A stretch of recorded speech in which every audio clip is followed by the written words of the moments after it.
Medieval India, chapter number 12, part 2, page number 135. Conquest of India. Babur says that from the time he obtained Kabul 1504 to his victory at Panipat, I had never ceased to think of conquest of Hindustan.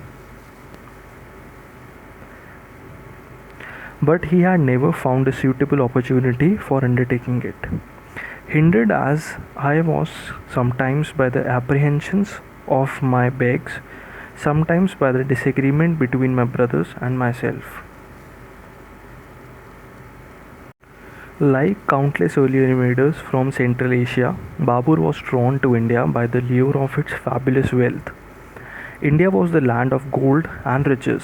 Babur's ancestors, Temur, had not only carried away a vast treasure and many skillful artisans who helped him consolidate his Asian empire and beautify his capital, but also annexed some areas in Punjab. These areas remained in the possession of Temur's successors for several generations. When Babur conquered Afghanistan, he felt that he had a legitimate right to these areas. Another reason why Babur coveted the Punjab Parganas was the meager income of Kabul. The historian Abul Fazl remarks, Babur, ruled over Badakhshan, Kandahar and Kabul, which did not yield sufficient income for the requirement of the army. In fact, in some of the border territories, the expense on controlling the armies and administration was greater than the income. With these meager resources, Babur could not provide well for his begs and kinsmen. He was also apprehensive of an Uzbek attack on Kabul and considered India to be a good place for refuge and a suitable base for operations against the Uzbeks. The political situation in northwest India was suitable for Babur's entry into India. Sikandar Lodi had died in 1517 and Ibrahim Lodi succeeded him. Ibrahim's effort to create a large centralized empire had alarmed the Afghan chiefs as well as the Rajputs.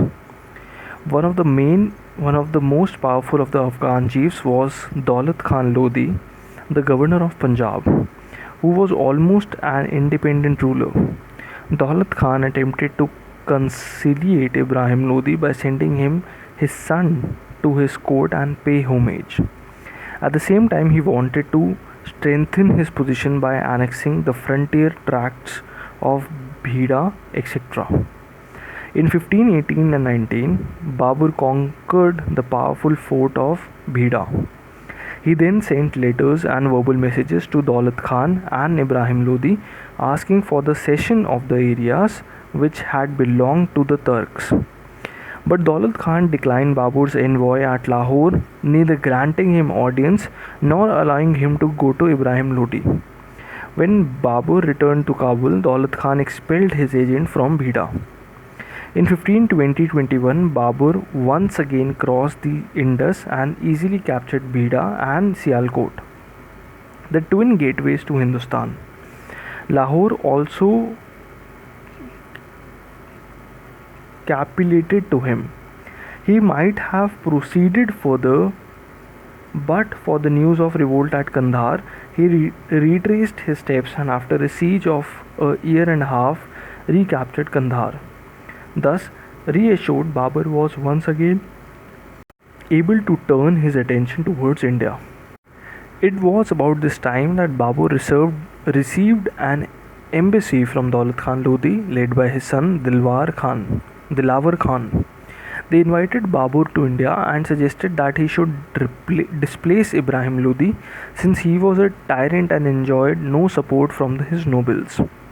It was probable that a messenger from Rana Sanga also arrived at the same time inviting Babur to invade India. These embassies convinced Babur that the time was ripe for his conquest of the whole of Punjab, if not India itself. In 1525, while Babur was at Peshawar, he received the news that Daulat Khan Lodi had changed sides again.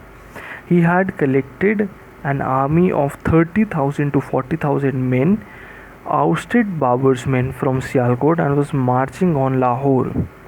At Babur's approach, the army of Daulat Khan melted away. Daulat Khan submitted and was pardoned. Thus, within 3 weeks of crossing the Indus, Babur became the master of Punjab. Thank you everyone for tuning in. In the next part, we'll start with the Battle of Panipat, 20th April 1526. All the best for exams. Do share and subscribe the channel for more videos like this. Thank you everyone.